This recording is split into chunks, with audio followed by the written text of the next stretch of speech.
Hey Chris, what's going on, man? Nothing. Fatigue. Still Yeah, not still not recovered, I would say, fully from not having a Christmas break. I'm taking it a little bit harder than I thought I would. what do you mean from not having Christmas break? Like it almost feels like there was no break at all. Like Oh, having a couple weeks off, it just feels like I don't know. It's we went right into almost into exam mode when we got back from the holidays, and it just felt like such a grind working up for that. So I'm looking forward to the semester switch. hmm. We flip over next week on Monday. So I'm looking forward just to kind of refresh my brain, because it's just, we touched on it the last time we talked, that whole thing about being a closer. And I was talking with Pam, my colleague, and it feels like it feels like we run the same marathon that the kids do in the end, just to try and help them get their credits done. And kids are shifting back to their home schools, coming off of suspension, off of expulsion. So it's a whole lot. Yeah, it's a whole lot.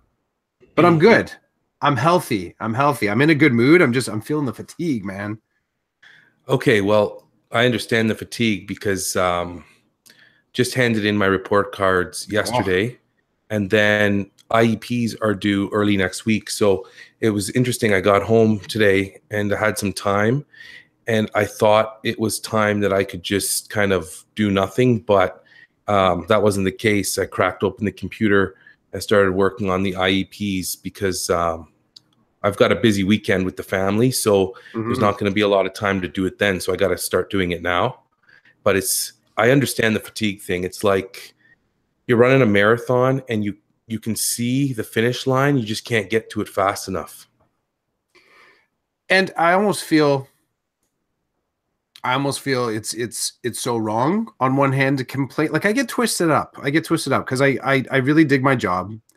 I think about the work that I used to do in the restaurant, and this ain't that. Like when I was knocked out from, working whatever it was, 60 hours, 65 hours, whatever it was in the week, just to push through some of the season. Staff isn't showing up.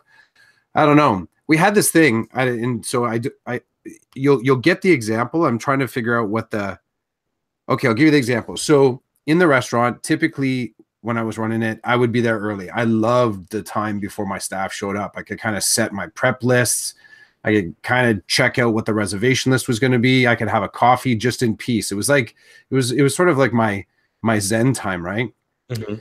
And there's this thing. There's the 7 a.m. phone call. Now, the 7 a.m. phone call, in my context, prep staff started to come in at 7 a.m. So if I got a phone call, if the phone rang at 7, like none of my purveyors, none of the people, like my fish guy wasn't calling at 7 a.m. The boss wasn't calling me at 7 a.m. It would be some of my staff. So, and the phones ring everywhere in the morning. They were set like that, almost like how some schools, when, I don't know if your school has this, but like when the caretakers are running the show, if the phones ring, they kind of ring in the whole school. So the caretaker knows to go grab the phone, kind of a thing. Yeah. It was like that in the restaurant. So I could hear it from the fridges. I could hear it from the front. I could hear it from the bar, everywhere in the restaurant that I kind of checked and opened in the morning. So I got to tell you, when that 7 o'clock phone rang, it just sent shivers down my spine, because it's the exact wrong thing that should happen at that point. All I should be hearing is the back door opening up and my team coming in. Everything sort of business as usual. There's something about the exam week that feels like that 7 a.m. phone call. Like every day, I'm just kind of on edge, thinking, is this the day that something's gonna go left or right or go strange? And you have the tools to deal. It's just like you don't want to. I want a smooth day. I want to like close out easy. And I'll even remember, it's funny, the last week, the restaurant that I was at before I guess where I officially left and came over to teaching, I would say the last week of me working the restaurant was the toughest week I ever worked. It was like the restaurant gods threw everything at me, every possible sort of rejig and twist up of what could happen. Staff not showing up. I had staff getting in fights, running out of supplies. We made some mistakes on some of the parties. Like it was just everything. I was like, you just can't go quietly. That's what exam week feels like. The last couple of weeks, it's just like it's always on the edge, just always on the edge. So I think that's what's kind of worn me down a little bit. it's a total facade too, because it's not like I'm going to get the weekend. All of a sudden, I'm like, hey, ready to go the next semester, right? It takes a little while to rejuvenate yourself, but there's something nice about potentially getting a new batch of kids, some new faces coming in. Now, I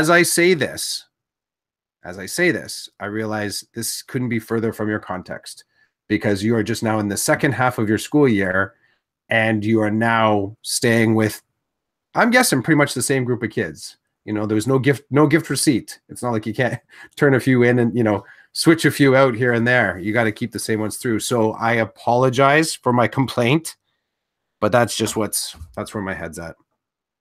Well, it's your context, right? And our contexts are different that way, in that, you know, in secondary, you finish the term and then you get a new batch of students. With me, that's not happening. It's the same crew. Sometimes someone will leave, and then sometimes we'll get new students. But aside from that, it's the same crew. And technically, term one is not over yet. Term one will not end until next week when the report cards go home. So we're still wrapping some stuff up, and it's going to be interesting. I mean, with reports out of the way, IEPs will be done soon. And then there's a little bit of breathing space in terms of, like, nothing too big is happening. It's just rolling along and getting back into the curriculum that is supposed to be dealt with during the second term, and kind of keeping the kids moving. And it's kind of cool. Like, you know, nothing really changes except, well, nothing changes like on the outside, but on the inside, you know, there's lots of reflection in terms of kids, like, conferencing with their parents and with me about what they can do term two to improve or to change things. So you've got that kind of, like, you have that freshness, you know, because there are some kids that will look at the report card, or will sit down with their parents and come up with a plan on how to improve in certain areas for term two, or, you know, where they can tweak certain things, where they're doing really well, but they want to bump it up. And so you get that, but it's business as usual. The first day of term two is like every other day. In fact, you know, I've been joking with my educational assistants lately, and I've been referring to Groundhog Day often, because we'll walk in and, you know, we'll follow the same routine we've been following for 5 months. And there's always one or two people here and there that just walk in and look at you like they've never met you before. They have no idea how to get started with the day, or what it looks like when we're doing independent math, which is something, you know, we've got an anchor chart. We talk about it all the time, and yet, you know, things just don't seem to run as smooth as they should by this point in the school year with certain things. So I feel you in terms of the fatigue. I get it. It's kind of neat that we can talk about it, right? Because I'm gonna go back to talking about how when we started this podcast, it started a week before school started, and the flow of the podcast, I feel, is based on how we're doing with what we're doing at work. And so I think it's kind of cool that at this point, a lot of educators are feeling they're tired, they're run down, which is kind of weird because we just had a 2-week break. But it's, you get the break and then you jump right in and things have to be done. It doesn't stop. And so you just kind of start to feel that. And then I don't know about you. Well, I think I do know. In secondary, you guys don't have inclement weather recesses. So in elementary, when it's too cold out or if it's raining, kids don't go outside, and it changes the whole dynamic of the day because teachers have more duty. And when you have more duty, the plans that you made for the day, you know, at this recess, I'm going to get this done. At this recess, I'm going to make this phone call. All of that goes away because it can't happen anymore. You don't have the time to make it happen. And so, you know, today, some of my students in my TED Ed club they came to me and they said, we were supposed to have a meeting yesterday, but it had to be canceled because of indoor recess. So what are we going to do? And I said, well, I have a little bit of time today at lunch recess. So, go and tell as many kids as you can that we can have it today. And so it was kind of neat to see, like, almost all of them came because they're like starving for that stuff that we do in the club.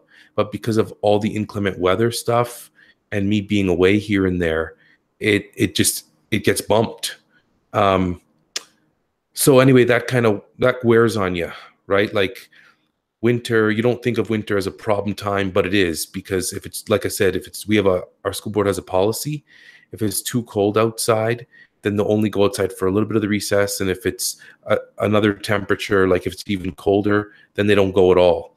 And so we end up staying in. And like I said, there's a duty schedule for that, but it takes up more time from all the staff members, and then you just can't do what you need to do. So that takes its toll as well. I think you and I talked. Well, I don't know when we touched base. This could have been even last year. You mentioned just it's nice. It's nice to have a little bit of downtime in your day. Let the kids go outside, kind of run it out, scream it out, whatever they need, and they can come back a little bit more reset. And I can remember, I think, us having some sort of conversation like that, and then getting a text from you at some point saying, I heard a deep, if you don't get a lot of audio on text, but I heard a deep sigh over the text, just, it's raining.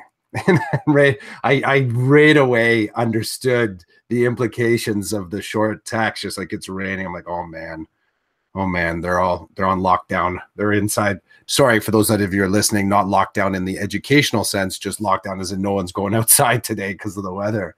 And I think there's something, I don't know if you know this about secondary. So the exams, there's I believe Education Act allots, I think, 10 days for your exam schedule in the year.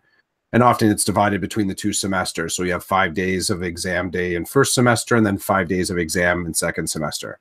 And the way that runs is that the exams are typically in the morning, and then in the afternoons, we don't have any students there. Like, the students only come in for the exam, and then everybody leaves. And depending on the length of the exam, or depending on whether or not certain students have accommodations, so they get extra time or extra support, typically by noon, all the students have left the school. So depending on what time your school day ends, you have organizational time or professionally managed time in the afternoon. So that's been my week as well. And I realized there's some nuances to the exam week that maybe, I know you and I have never arrived at exam week in my exam week ever before. So it's fascinating that even during this time where you have downtime,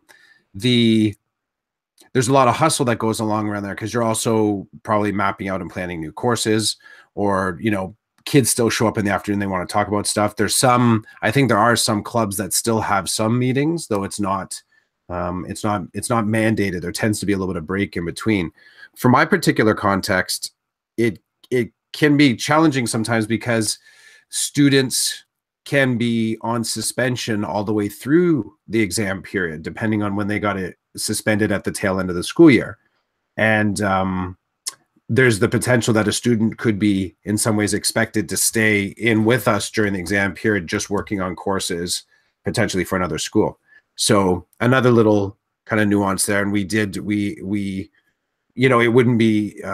would be completely normal for, a student with us in what they call a placement. So they're just sitting there doing work as opposed to actually wrapping up courses.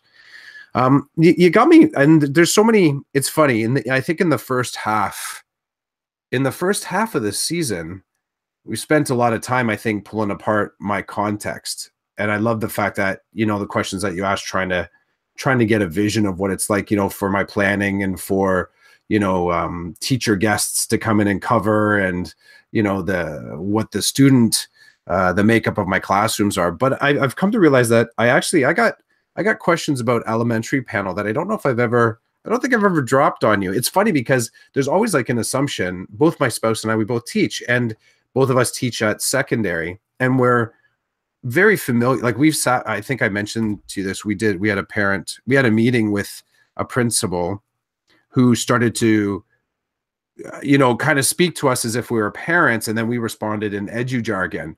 And the look on the administrator's face was like, oh, wait, are you two teachers? Like we hadn't been formally introduced, right? So we're up on some of the language, but I realize there's some of the nuances of elementary that I don't get, that I don't get.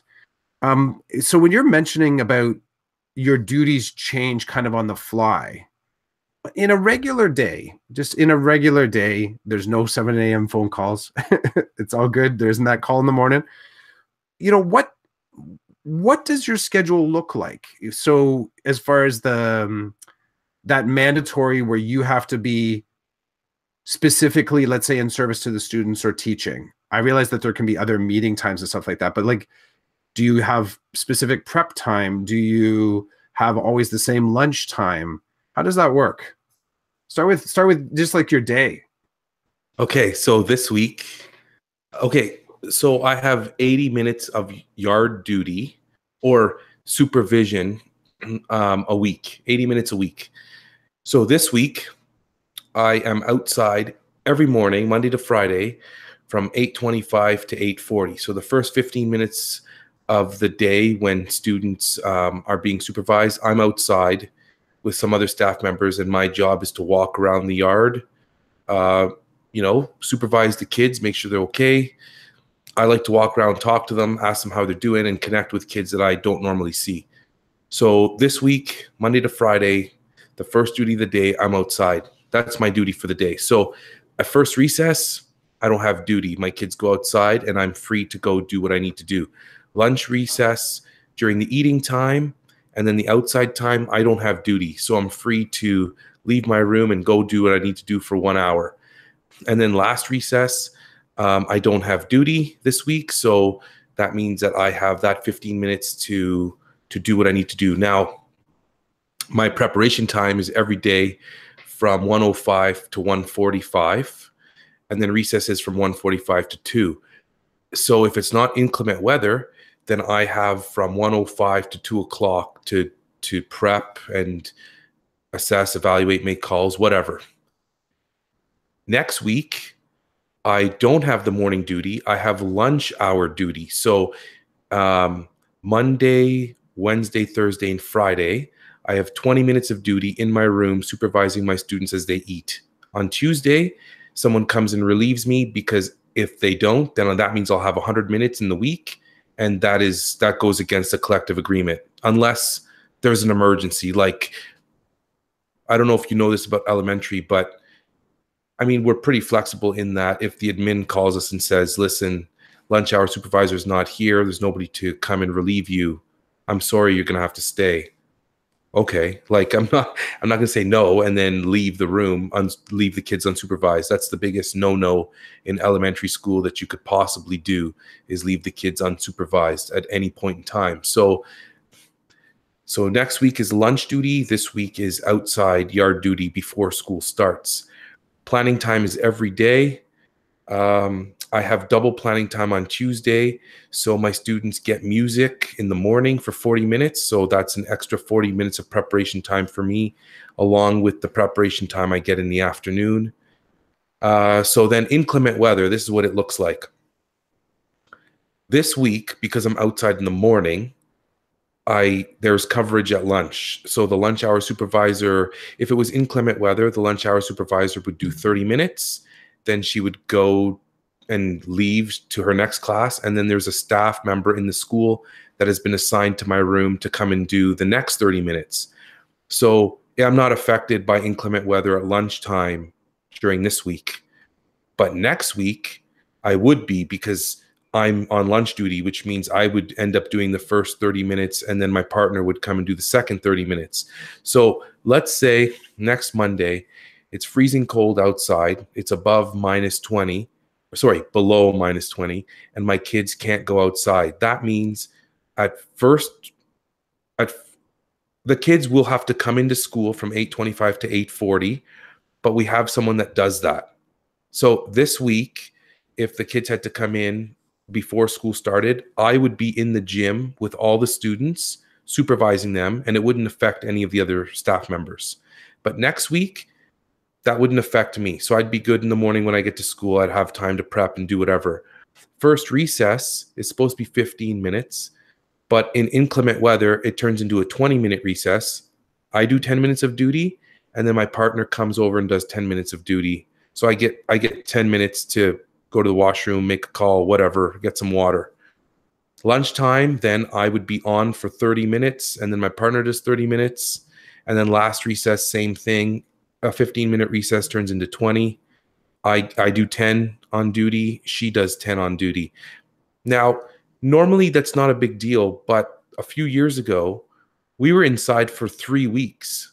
Like literally, I'm not joking. We were inside all day, every day for 3 weeks. It got to the point where like staff members were just like, just this look on their face. Like we'd walk in and we'd have to prepare ourselves for a lot more duty.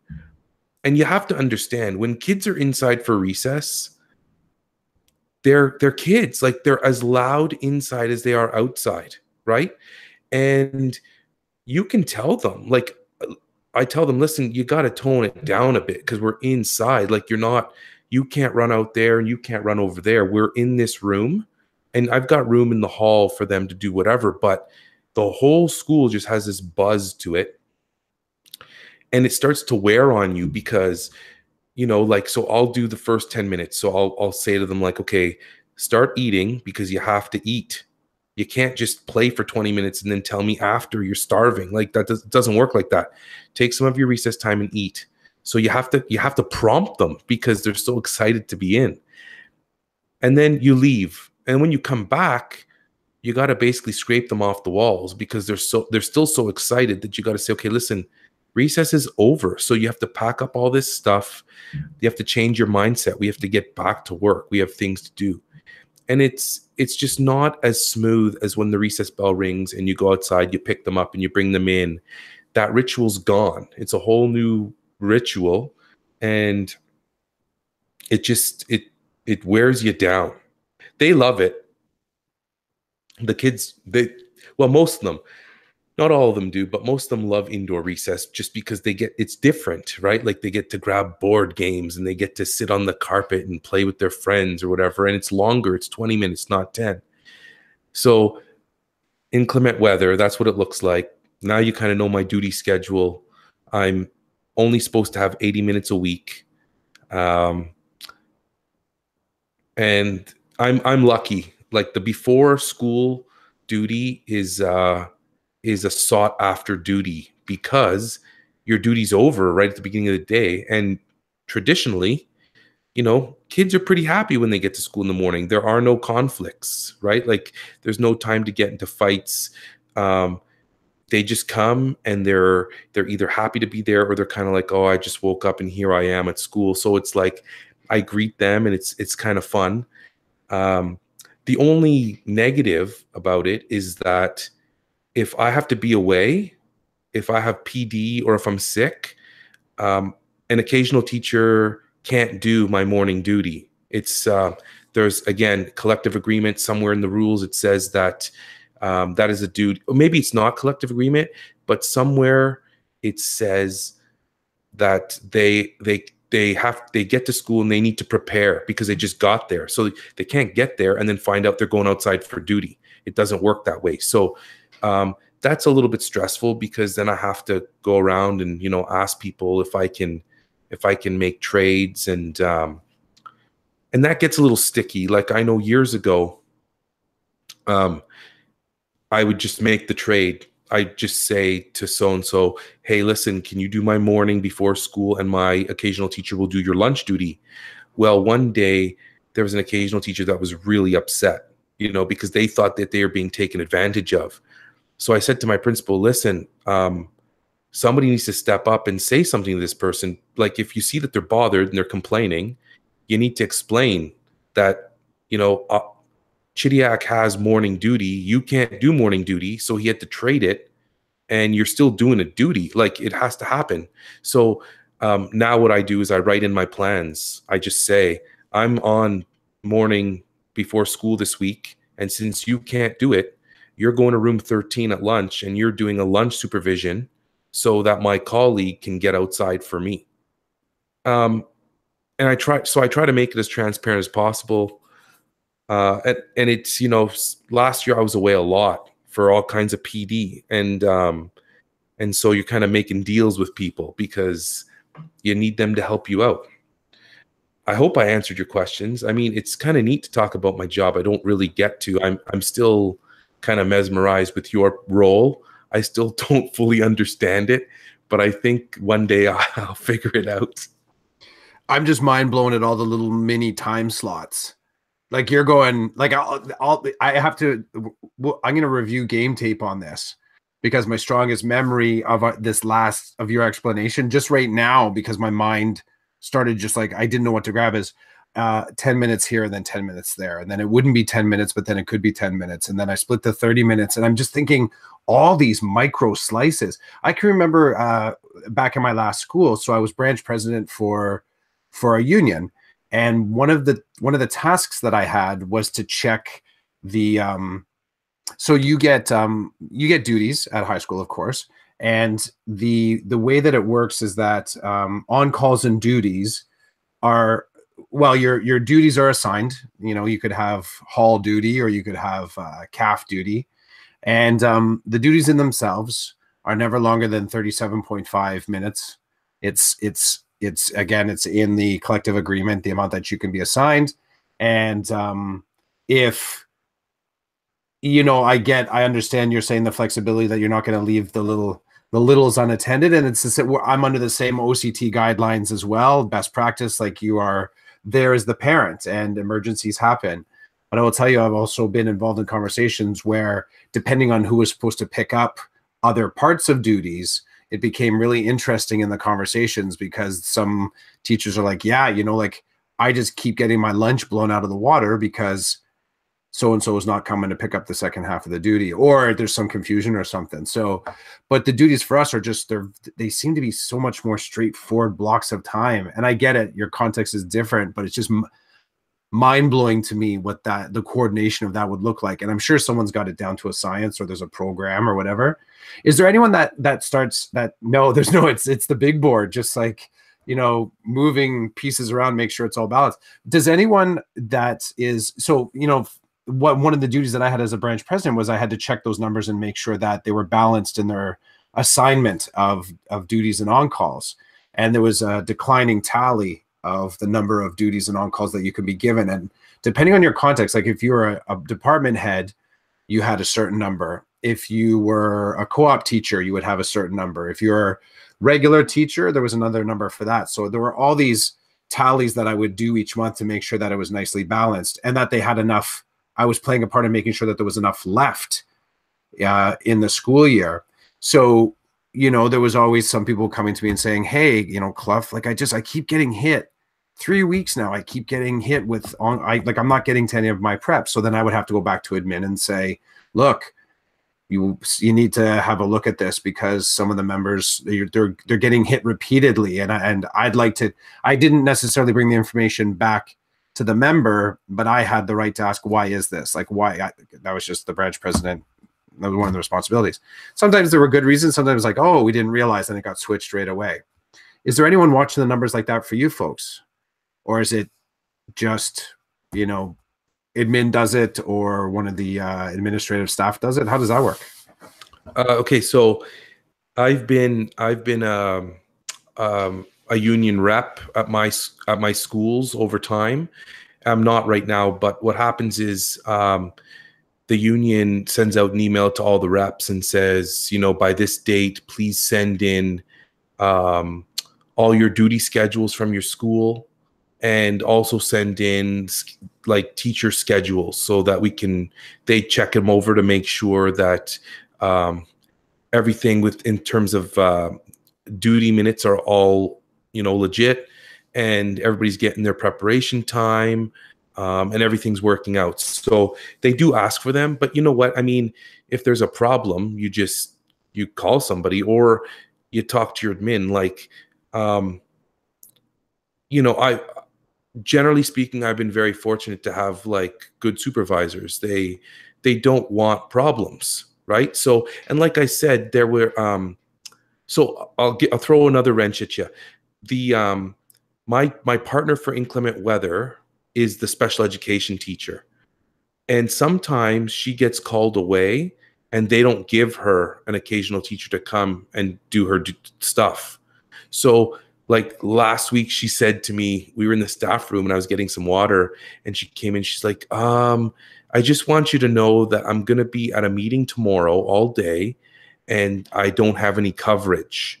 So, if it's inclement weather, I'm just letting you know.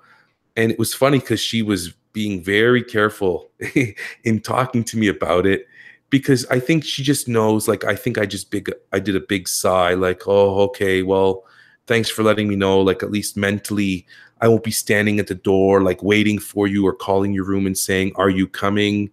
Um, and my administrator, so the next day, it wouldn't have been a big deal.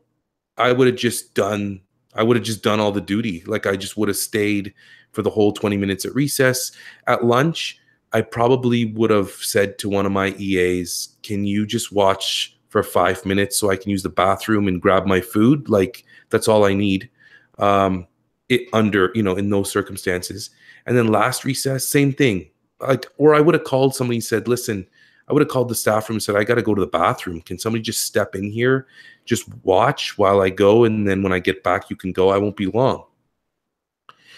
But the times that my administrator finds out that she knows, she always comes down and says, "I'm going to watch your class. You can go." And I appreciate that because I know she's busy, and I respect that she is taking the time to make sure I'm okay. But again, when you do that, when you build a relationship with someone, you build a rapport. I'm willing to help out when anybody needs a hand, because I feel like they would do the same for me. It's when you get into situations where someone might say to you, and I'm not saying this has happened, I'm just saying if somebody would say to you, "Tough luck, there's nobody's to help with your supervision or whatever," then it's like you have to have that tough conversation with someone who has all the power and say, "Listen, this isn't cool. Like, when do I get to go eat? Or when do I get to go use the bathroom?" Like, these are things that I shouldn't have to ask to be able to get my lunch. I shouldn't have to ask to use a bathroom. But that's the reality, because like I said, you can't leave the kids alone. It's the biggest no-no ever. Like, it's just not going to fly. So it complicates things a little bit. And I've stood at the door. I've stood at the door waiting, looking down the hall, like, where's my relief? I need to go. Like, I need to go. I need some peace and quiet. Or I need to use the bathroom. I just need to go. And that's always fun, because here's a funny story for you. So on when is it? So yeah, next Tuesday, when I don't have lunch duty, okay? The teacher that comes into my room to do that duty is the planning time teacher in the school. So she's the one that works with primarily primary students, and she's the one that takes them to the gym or teaches them art or whatever. So she's the one that comes in and relieves me. And she's not always on time. And so the one day, it was funny because I was standing at the door and the bell rung. My kids were sitting and eating, and I'm joking with my kids. I'm chatting, but I'm waiting at the door because when she gets there, I'm leaving. I'm not messing around. I got everything I need, and I want to go. And she's coming down the hall with a class, and I said to her, like, I don't mean to nickel and dime you, but you're 5 minutes late, and like, that's 5 minutes. Like, that's a lot. I mean, maybe is there an emergency or something? The answer is no, no emergency. I'm like, okay, well, I want to go now. And she's standing there with 18 kids behind her, right? And I'm not being very collegial at the moment. So she goes, "Can I use your phone?" I said, "Sure."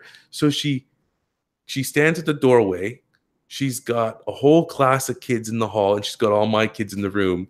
She picks up the phone and she calls the teacher of the kids that she has and says, "Can you come to Roland's class and pick up your class because I'm on duty and I can't leave his kids and I can't leave your kids." And it was funny because that teacher was on lunch duty, so it's not like they were losing out on any of their time. In fact, they had 5 minutes of probably wondering, where are my students? I'm here. I'm ready to watch them eat. So that teacher came up the hall, and we had a good laugh, right? Like, I don't do that every week. I did it once or twice, and it was one of those days where I just needed to go. So yeah, those things happen, and the time thing, everybody just knows their 5 minutes or their 10 minutes, and you can tell when people don't get there in time or are consistently late. You have those tough conversations, and it's a little bit easier to have them with a colleague where there is no power differential. You're on the same wavelength, and you just say, "Listen, is there something I can do to help? Like, what's the problem? Why is it that you are always coming here really late on these days when I really need you to be here on these days? What's going on?" And sometimes it's legitimate. Like, sometimes it's, well, so-and-so got back late and I couldn't leave. They got back late because they were in the office with the principal. And they were in the middle of like something deep. I'm like, okay, I get that, because that's happened to me before. I get back, I'm late, and I say, "Oh, I'm really sorry."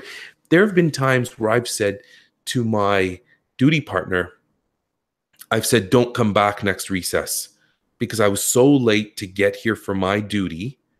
Don't come back because I need to give you back your time. And the only way I can do it is to cover your duty the next time it's inclement weather." And they've always been very appreciative of that. And they've always said, "No, you don't have to do that." I'm like, "Yeah, I do, because I didn't purposely come back late. This was my situation. And I don't even want to explain my position because I feel like I'm making excuses. I'm sorry I didn't get here. Just don't come next recess. I will take care of the full 20. I took away time from you. I'm going to give you back your time." So, but when you start to do that and people get you and they understand where you're coming from, then you build a relationship. There have been days where, my partners come in and said, "You look like death. Go. And next time, just go right away and I'll come right away. You don't have to stay and do any time." But we're talking extreme here. We're talking like you're in for 2.5 weeks. Nobody's going outside. It's bad. It gets bad because you get into this like groove, and you just need time, and you're not going to get it. It's I know for one of the that happens as well. You sort of end up covering each other. Sometimes you have to trade duties, and sometimes it goes back to admin. Sometimes it's just worked out among staff.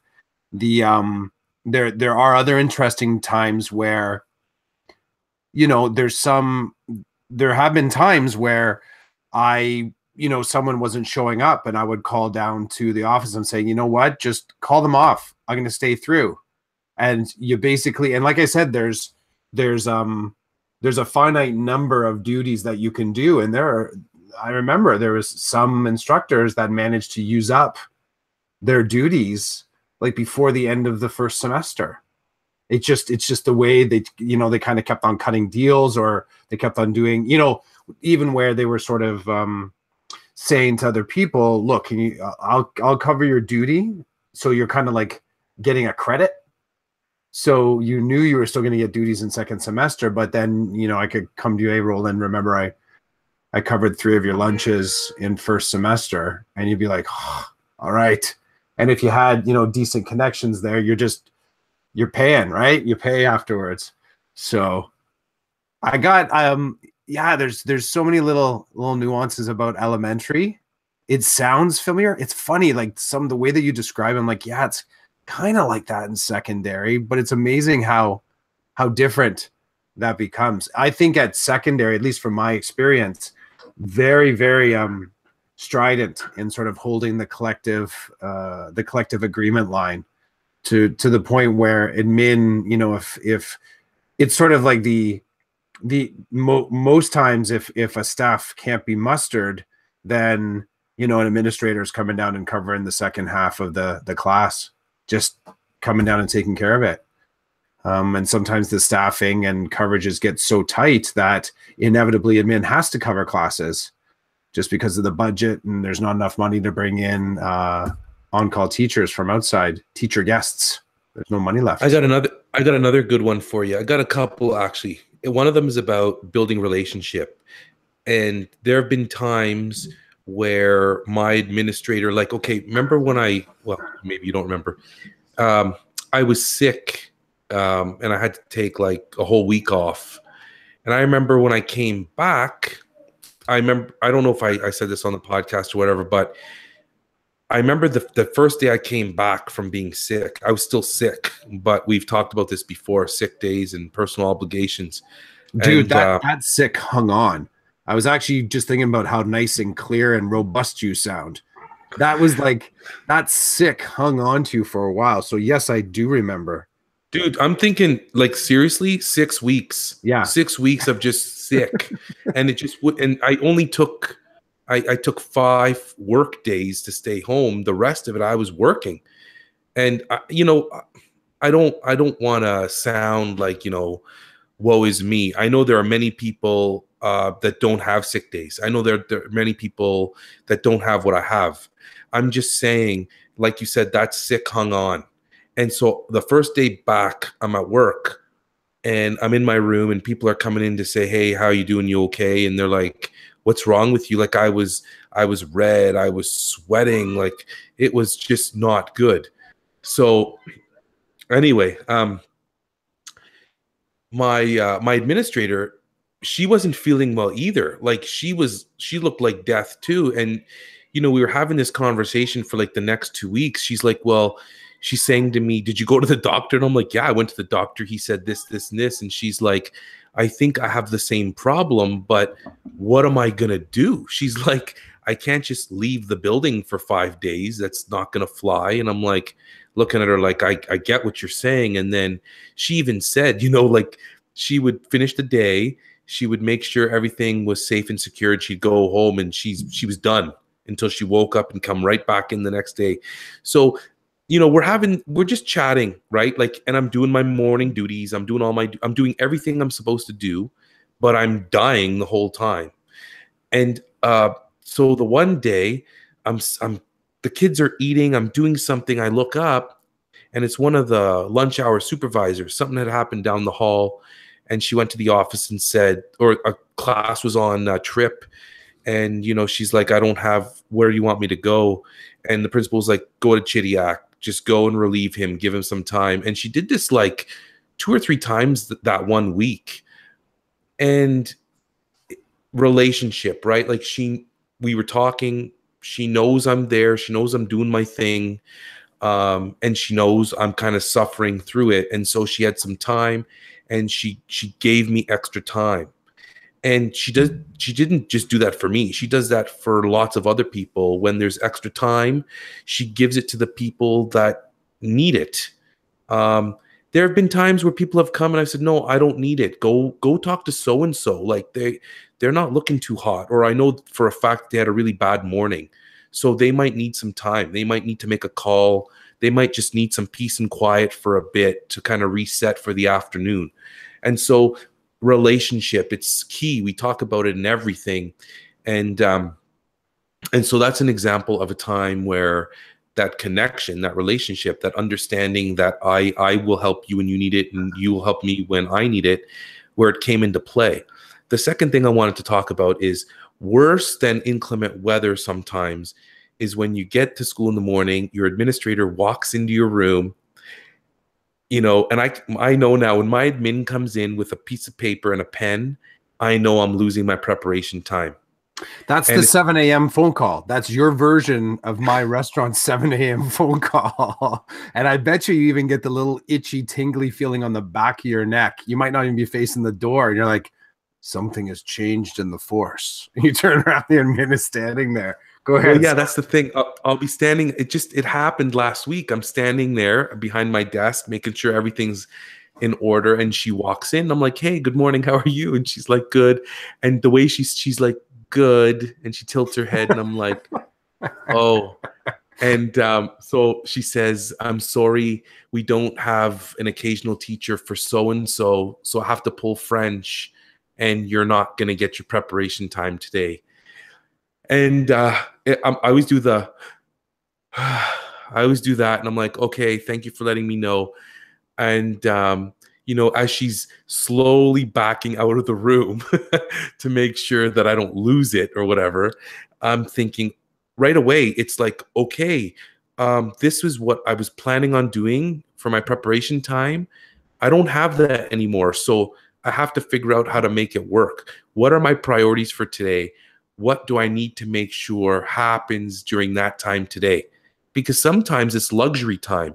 Sometimes I'm so far ahead that I'm like, okay, I can take this 40 minutes and I can do this with it. Something that you'd never try to do in 40 minutes. But because you're feeling so ahead of the game, you're feeling really good and you're fresh, you take it on. On those days, it's like, okay, all that stuff goes out the window, and it's like, what needs to happen today? What do I really need to do to make this day work? And I always try to make sure I'm good for the next day, so I don't come in all, discombobulated. So that's another one. Inclement weather kills me. And when your admin comes in and says, I'm sorry, I need coverage in 2 other classrooms, I have to pull this and I have to pull that. It's just, now, I mean, there's payback. Like my administrator is very good at connecting with HR, whoever she's supposed to connect with, to make sure that we have a day picked out where an occasional teacher comes in and gives us the 40 minutes that we lost. So, I mean, they take care of it. They make sure you get it, but it still stinks because you come to rely on that time every day. Like when my French teacher gets to my room, I've got my gear and I'm ready to go because I've got stuff to do. And especially around report card time and IEP time and all kinds of like literacy assessments, you need the time to either prepare for it or to deal with it, to evaluate it, to kind of take a look and make sense of it all. So yeah, it's something. It's pretty cool. Like the whole thing, it runs smoothly. Like if the administrator wasn't in the building for a day and things hit the fan, we just make it work because that's what we do. We just make it work. And, a couple of times I've had colleagues call me and say, listen, I have no idea how I'm going to get such and such done. It needs to be done. And I don't know what I'm going to do. Okay, well, during this recess, send all your kids to my room and we'll have like 2 classes in one, and I'll run it, I'll make it work, and you go and do what you need to do. Like, we'll make it work. If somebody's really in need, all they have to do is ask somebody in the building. We're going to help them. I've never worked in a building. I've been doing this for 17 years. Nobody's ever said, no, I'm not going to help you. There have been times where people have been grouchy or whatever, but nobody's ever said, no, I'm not going to help you, right? It's just you have to ask for it. And for all the young people who might be listening to this, all the pre-service teachers or whatever, there's always, I don't know if we can do this. I'm going to do it anyway.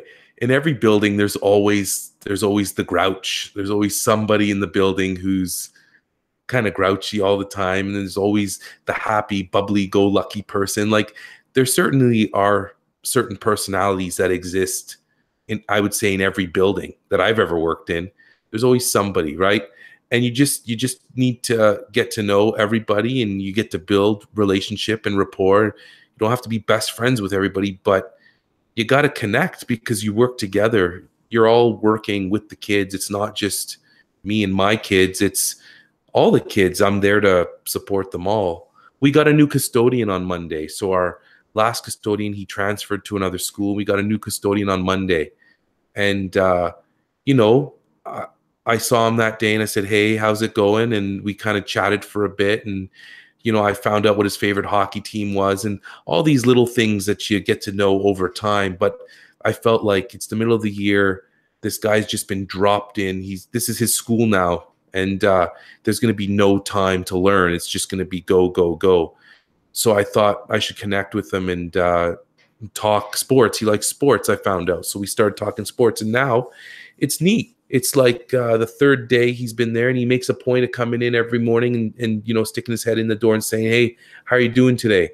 And that's what you do. You build relationships and you make sure people have what they need to do their job.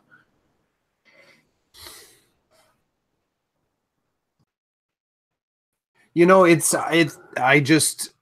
think when you said about the relationships, that's when I observed my kids' school and the flow there. You know, the principal is involved in all elements all day long. I think it was partially, you remember back in the day, me kind of hamming it a bit about Rod and I's are going mobile with his tech. It was something that what actually got me thinking about that first was just the difficulty it is sometimes to get in touch with the administrator for my kids' school. And I just thought, you know, in observing the administrator, they don't carry their tech with them all the time. They tend to be more hands-free, just kind of, right, where do you need me? Like, just jump in. And I think it was observing that work and the, God, just how dynamic it was that I thought, you know, if there was a way to be able to, I mentioned something about like hospitals where you could just plunk down in the hallway and there's a computer there and you could do a quick email. So you'd have like these pods of tech in the hall. It was definitely that administrator that made me think about sort of like those types of tools so that they can feel like because there's a whole lot of paperwork and stuff like that happens when they're not jumping in, you know, as the designated batter or whatever, right? So yeah, that's the relationships, definitely the relationships. I think that might be one of the bigger challenges in a high school that are considerably larger, and the silos are a little bit more locked down, you know, because you really are divided across curriculum lines and grade lines and sometimes just philosophical lines. And so the rules tend to be the thing that rule, as opposed to what you're suggesting, which is the connection.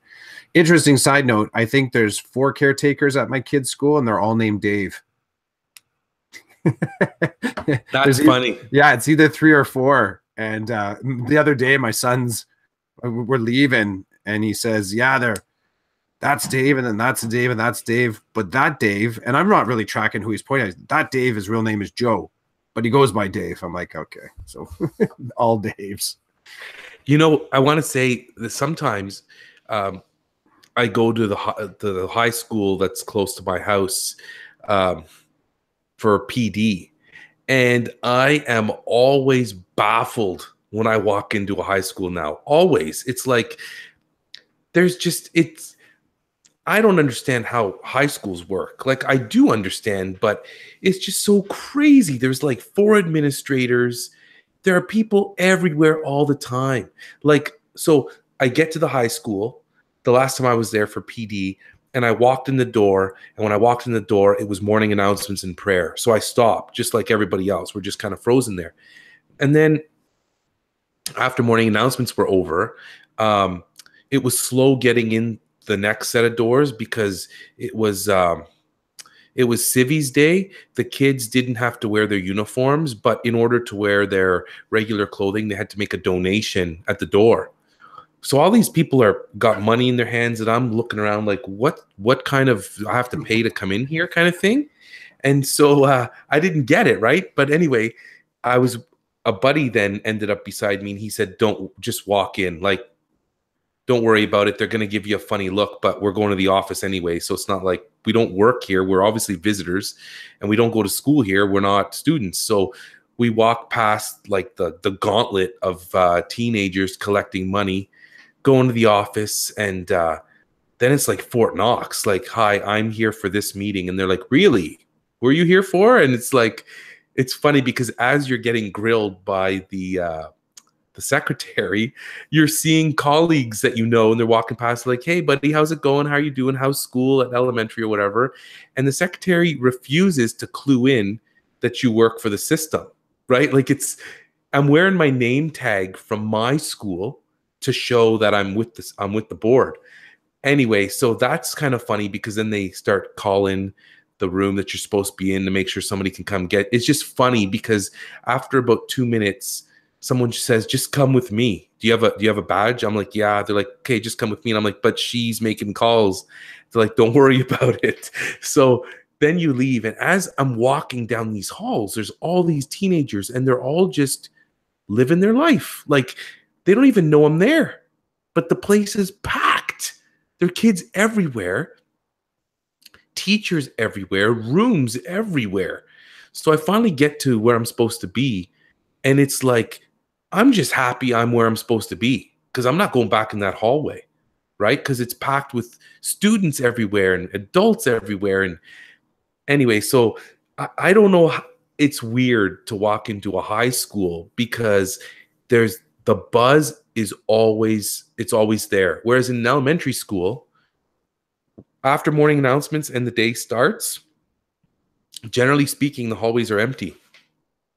There might be the odd kid floating around going to the bathroom or going to the learning commons, but generally speaking, it is pretty silent and the hallways are empty. Now we're trying to change that, right? With the whole working in different environments and getting kids engaged in different parts of the building. But I'm talking, you come into my school and you see my kids in the hall doing whatever, then you walk into the local high school and it's 100% different, 100%. And to me, it was, I guess it was an overload, sensory overload. And, like I was walking up the stairs and there were like 7 kids with their guitars and they were on the stairs playing some tune. And I literally walked through their concert. But it's one of those things where if I just stand there and wait, they're not going to let me go because they're teenagers. They don't even know I'm there. So I'm just like, excuse me, and just kind of like take the simplest path up the stairs so I don't kind of get too much in the way. But it's funny because the people who work there are like, "Hey, so-and-so, can't you not see there's an adult here? You need to be responsible, respectful."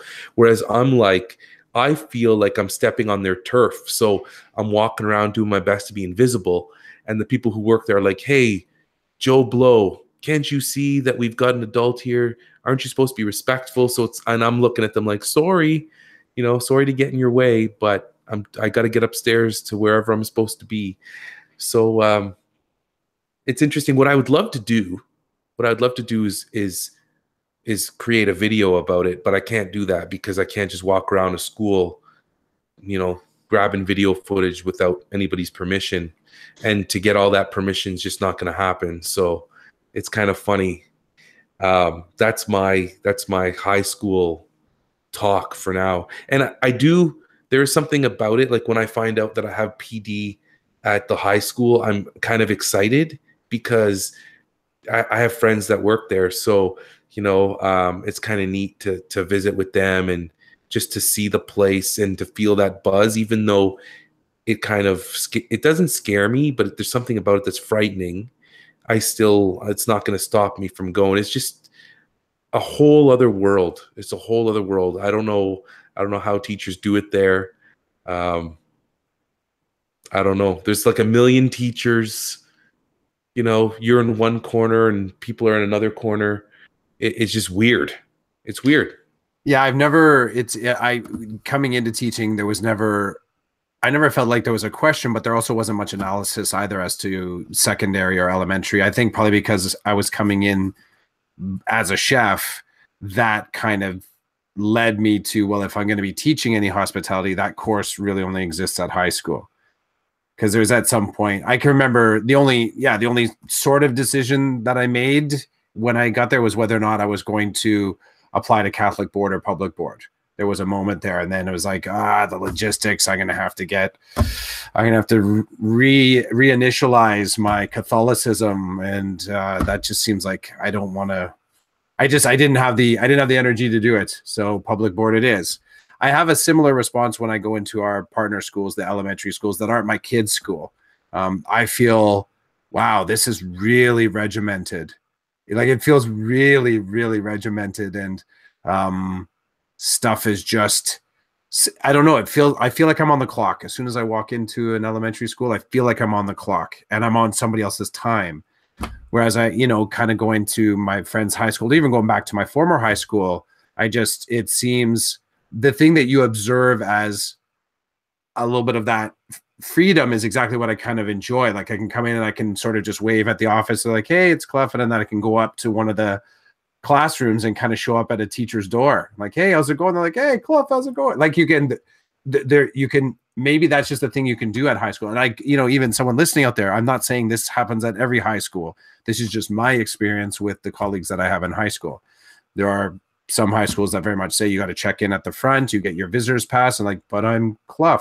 You check in at the front and you get a visitor's pass. I'm like, okay, I'll get a visitor's pass, Mike. Nice to see you. Like you sort of, but they're very formal. So that exists as well. But the things that you're acknowledging as like, do I walk through this impromptu concert? I get the same feeling in the sort of like what feels like a very regimented experience at the elementary school. When I used to do peer mentoring and peer mediation with our partner schools. So a colleague and I from our high school would take a team of mature students over to the elementary school. And even though they had gone to that school previously, it really did feel like, I don't know, I felt I felt like my student self again. Maybe that's the thing that I was tapping into. I actually felt like I was less powerful than I feel in my context. But I'll tell you something. If I go to the elementary school, I definitely, when I walk through the halls, like even saying hi to some of my kids' friends, I feel more noticed in the elementary system than I kind of do walking the halls at the secondary. It's kind of strange. And I think that might be a little bit of the big river thing that you might have been feeling walking the halls, just like people everywhere. And you're just sort of, you know, kind of moving through there. And you're just, where's that door classroom? Where's room 305? I got to get to room 305. And you sort of arrive and you're like, shoo, I made it. Look back out in the hallway and just the sea of bodies are going past the door at a constant rate. I imagine it's like mini New York. Yeah. Like, you know what I mean? Because they talk about, I've never been to New York City. I'd love to go one day, but they talk about how you're literally just squished on the street. And that's just the way it is. And when I'm walking in the hallway of a high school, that's what I feel like. Anyway, so I really like, it's neat how you feel the regimentation of an elementary school. And to you, that's, you know, it affects your senses as well, yeah. Right? Like just in a different way. It feels opposite. It feels completely opposite. And I feel more sensitive and more aware. And I don't want to step on anyone. Like I'm kind of like all these little bodies zipping past me, right? Yeah, so. I hear you. What's more fun is when you walk into the main office at prime time. So you've got a child may have just vomited on the floor in the office, and you've got kids that slipped outside. And now they have to go through concussion protocol, and the phone doesn't stop ringing. The phone's still ringing, and the admin assistant is still answering the phone. And there might be a child having, having lost control of their emotions, and that's happening in the office as well. And you've got teachers walking in and out, getting what they need, but none of this phases them. They just step over the vomit, and they walk past the spec ed teacher that might be dealing with a huge conflict with a student. Like it's like a market, except it's kind of like an organized market, and things are just happening, so that's always interesting as well. That's my favorite part, is walking through the chaos to get to where I need to go to, like check my mailbox and then walk right back through the chaos, wave at everybody, say, hey, how are you? I hope you have a good one. And just go and do what you need to do next. You know what? Mine too. It's just, I think how it's how you and I each perceive our own personal chaotic sort of energy. Because I really dig walking the halls too. I really do. I love being in the halls. I love the opportunity to kind of help. When I'm in the halls, often what I'm doing is I'm looking for the opportunity, just constantly trying to set myself for the opportunity to help someone that looks like they really need it. I can't tell you how many boxes of Kleenexes I've ducked into a classroom, and just, teachers mid-teaching, I'm like, yeah, I just need to borrow this. And I bring it right out to someone that's upset, or someone that, maybe a bleed, like just that sort of quick triage kind of a thing. So yeah, I really dig I dig being in the halls. I do. I enjoy the transition. It can be tough sometimes getting from place to place, especially when all the bodies are the same, almost the same size as you, right? But I dig that energy for sure. I do. You know, before we sign off, I just want to note that it's kind of weird doing this midweek. And it's Mhm. what's really strange is that we're coming off a weekend where both you and I kind of weren't available, and now we're rolling up to a weekend where I'm not available. I don't know what your schedule is like. What's funny is last week, you know, it's getting closer to Saturday, and I'm just waiting to drop you that text that says, "Buddy, I've got things going on Mhm. like crazy this weekend." But you hit me first. You texted me first and said, this isn't gonna work, I don't think, because of this and this. And I'm like, I was excited. I'm like, okay, good. I'm not the one that had to change the plans. Clough did it this time. And Yeah. then this coming weekend, I'm the one who's really busy. So I'm glad that we could still get to it midweek. I Yeah. have to tell you, I prefer the weekends. Like, I like the Saturday. I like that slice, but I totally get, yeah. Last week was just I wouldn't say it got out of hand. There were too many little moving pieces. And sometimes maybe you've experienced this before. You kind of go at it with your organized mind. You're like, I can make these all work.